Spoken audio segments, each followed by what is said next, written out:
Capítulo 29. Matches. 9 badaladas. E se eu disser não, Breaker? Era só pose, Matches sabia disso. O momento de protestar já tinha passado fazia tempo.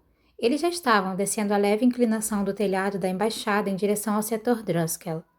Wayland arfando com esforço, Jasper dando passos largos com facilidade e Breaker acompanhando o ritmo apesar de seu passo torto e da falta da bengala. Mas Mathias não gostava de como esse ladrãozinho conseguia enxergar através dele. E se eu não te entregar esse último pedaço de mim mesmo e da minha honra? Você irá à relva. Nina está a caminho da Ilha Branca neste exato instante. Você realmente irá abandoná-la à própria sorte? Você presume demais. Parece a quantidade perfeita de presunção para mim. Esses são os tribunais, certo? Jasper disse enquanto corriam pelo telhado, captando vislumbres dos pátios elegantes lá embaixo, cada um deles construído em torno de uma fonte borbulhante e pontuado de salgueiros de gelo farfalhantes. Acho que esse não é um lugar tão ruim para ser sentenciado à morte. Água para todo lado, disse Wylan. As fontes simbolizam gel? A nascente, meditou Cass, onde todos os pecados são lavados. Ou onde te afogam e te forçam a confessar, Wylan disse. Jasper abriu um sorrisinho de escárnio. Wylan, seus pensamentos ficaram muito sombrios. Temo que os Dregs sejam uma má influência para você. Eles usaram um segmento duplo de corda e o arpel para atravessar até o telhado do setor Druskell. Foi preciso passar uma funda em laço ao redor de Wylan, mas Jasper e Cass se moveram facilmente pela corda, uma mão depois da outra, com uma velocidade perturbadora. Mathias se aproximou com mais cautela e, embora não demonstrasse, não gostava da forma como a corda rangia e se curvava com seu próprio peso. Os outros o puxaram para a pedra do teto Druskell e, quando se levantou, Mathias foi atingido por uma vertigem. Mais do que qualquer lugar na Corte do Gelo, mais do que qualquer outro lugar no mundo, ele se sentia em casa ali. Mas era uma casa virada de cabeça para baixo, sua vida vista pelo ângulo errado.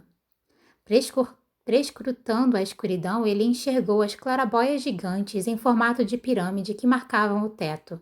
Ele também tinha a sensação perturbadora de que, se espiasse pelo vidro, poderia se ver fazendo exercício nas salas de treinamento ou sentado à mesa comprida no salão de jantar. Lá longe, ele ouviu os lobos latindo e ganindo no canil perto da guarita, perguntando-se onde seus mestres tinham ido parar naquela noite. Será que o reconheceriam se ele se aproximasse com uma mão estendida? Ele não tinha certeza nem se reconheceria a si mesmo. No gelo do norte, suas escolhas tinham parecido claras, mas agora seus pensamentos estavam turvos, misturados com esses ladrões e bandidos, com a coragem de Inês e a ousadia de Jasper e com Nina, sempre Nina. Ele não podia negar o alívio que sentiu quando ela emergiu do buraco do incinerador, descabelada e arfando, assustada, mas viva. Quando ele e Wylan a puxaram para fora da chaminé, ele teve de se forçar para soltá-la. Não, ele não olharia através das clarabóias. Ele não podia se dar ao luxo de ter mais fraquezas, especialmente naquela noite.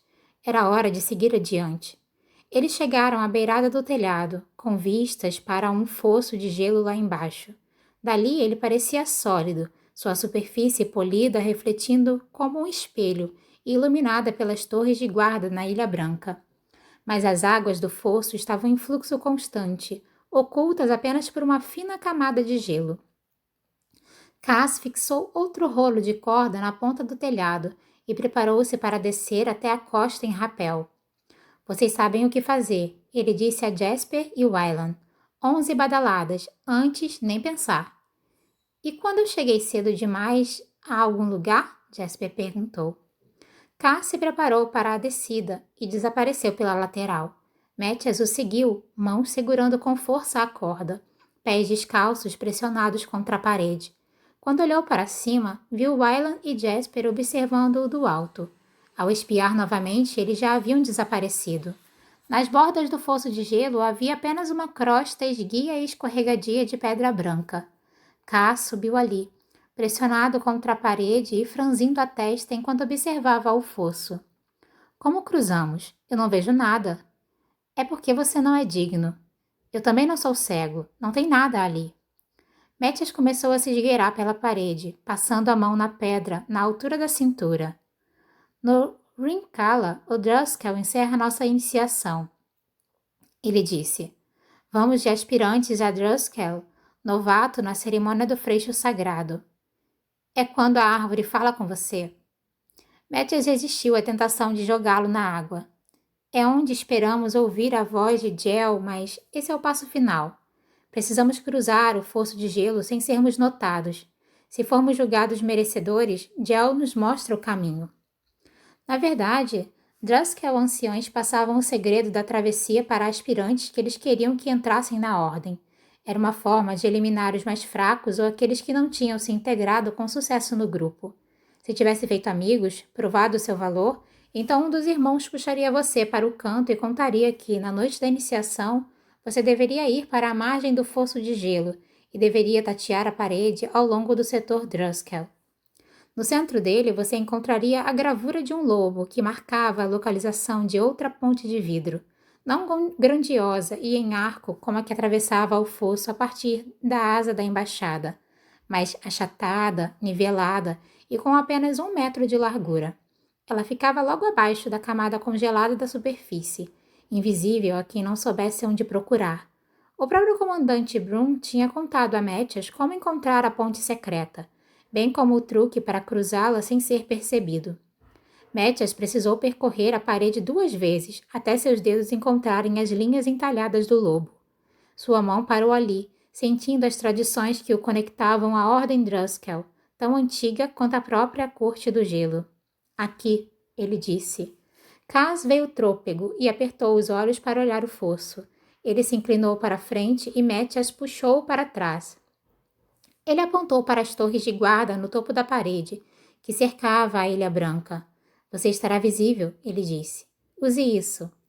Ele raspou a parede com a palma da mão que ficou branca. Na noite de sua iniciação, Mathias tinha esfregado suas roupas e cabelo com o mesmo pó calcário.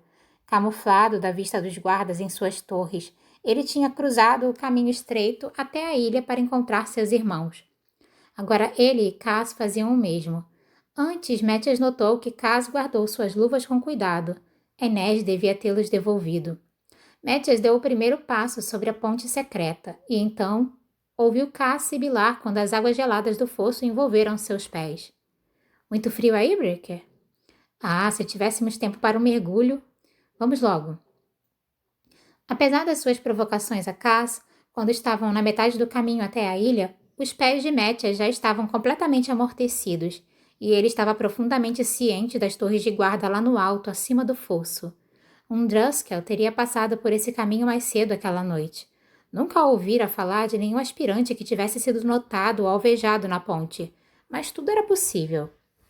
Tudo isso para ser um caçador de bruxas? Cass disse atrás dele. Os Dregs precisam de uma iniciação melhor. Essa é apenas uma parte do Rincala. Eu sei, quando uma árvore conta qual é o cumprimento secreto. Eu sinto pena de você, Breaker. Não há nada sagrado na sua vida. Cass fez uma longa pausa e então disse, você está errado. A parede externa da Ilha Branca se erguia diante deles, coberta em um padrão ondulante de escamas. Foram necessários alguns instantes para localizar a crista de escamas que ocultava o portão. Havia passado pouco tempo desde que os Driscoll haviam se reunido naquele nicho na parede para dar as boas-vindas aos seus novos irmãos em terra firme. Mas agora ele estava vazio, a grade de ferro trancada com corrente. Cass cuidou da tranca e logo eles estavam em uma passagem estreita que os levaria aos jardins por trás das barcas da guarda real. Você sempre foi bom com fechaduras? Não. Como aprendeu? Do mesmo modo que você aprende qualquer coisa, abrindo para ver como funciona. E os truques de mágica? Cass sorriu com desdém. Então não acha mais que eu sou um demônio? Eu sei que você é um demônio, mas seus truques são humanos. Algumas pessoas veem um truque de mágica e dizem, impossível. Elas aplaudem, dão seu dinheiro e esquecem daquilo 10 minutos depois. Outras se perguntam como o truque funciona. Elas voltam para casa, deitam na cama, ficam pensando, tentando imaginar como foi feito. Elas precisam apenas de uma boa noite de sono para esquecer aquilo tudo. E há ainda aqueles que ficam acordados, repassando o truque várias vezes, procurando aquela lacuna na percepção, a falha na ilusão que explicará como seus olhos foram enganados. Eles são do tipo que não descansará até ter dominado aquele pedacinho de mistério. Eu sou desse tipo. Você adora trapaças. Eu adoro enigmas. Trapaça é apenas meu idioma nativo. Os jardins, Mathias disse apontando para as cercas vivas à frente. Podemos segui-los dando a volta até o salão de danças. Quando estavam prestes a emergir da passagem, 2 guardas dobraram a esquina, ambos em uniformes Druskel pretos e prateados, carregando rifles. Perjenge! Um deles gritou surpreso. Prisioneiros. Stan! Sem hesitar, Mathias disse. Dejanet! Gel Common! Baixem as armas por ordem de Gel. Essas eram as palavras de um oficial comandante Druskel, e ele as proferiu com toda a autoridade que tinha aprendido. Os soldados trocaram olhares confusos. Esse momento de hesitação foi suficiente. Mathias agarrou o rifle do primeiro soldado e deu-lhe uma forte cabeçada. O Druskel desabou. Cass arremessou contra o outro soldado, derrubando-o.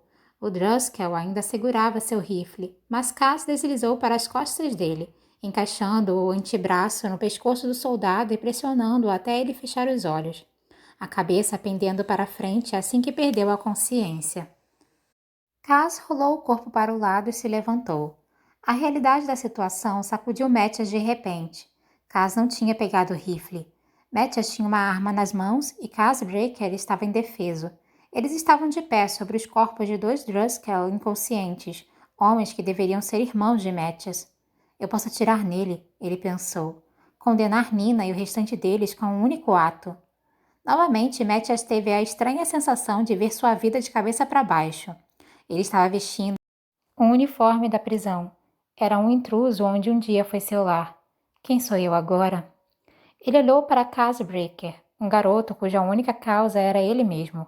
Ainda assim, ele era um sobrevivente e um soldado a seu modo. Ele tinha honrado seu acordo com Mathias. Ele poderia ter decidido a qualquer momento que Mathias já tinha servido seu propósito. Uma vez que estivesse ajudado a criar os planos ou a escaparem das celas comunitárias, depois que Mathias revelou a ponte secreta. Independente de quem ele tivesse se tornado, não iria atirar em alguém desarmado. Ele ainda não tinha descido tanto assim. Mathias baixou a arma. Um sorriso discreto surgiu nos lábios de Cass. Eu não tinha certeza do que você faria se isso acontecesse. Nem eu, Mathias admitiu. Cass levantou uma sobrancelha e a verdade atingiu Mathias com a força de um golpe. Era um teste. Você escolheu não pegar o rifle. Eu precisava ter certeza de que estava conosco, com todos nós. Como você sabe que eu não atiraria? Porque você fede a decência, Mathias. Você está maluco. Você sabe qual é o segredo para apostar, Helva? Cass pisou com seu pé bom na coronha do rifle do soldado caído. A arma saltou para cima. Em um piscar de olhos, Cass tinha o rifle em mãos, apontado para Mathias. Trapacei. Agora vamos limpar a bagunça e vestir esses uniformes.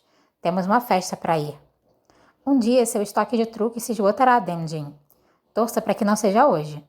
Vamos ver o que esta noite nos traz, Mathias pensou enquanto trabalhava. Trapaça não é meu idioma nativo, mas talvez eu ainda consiga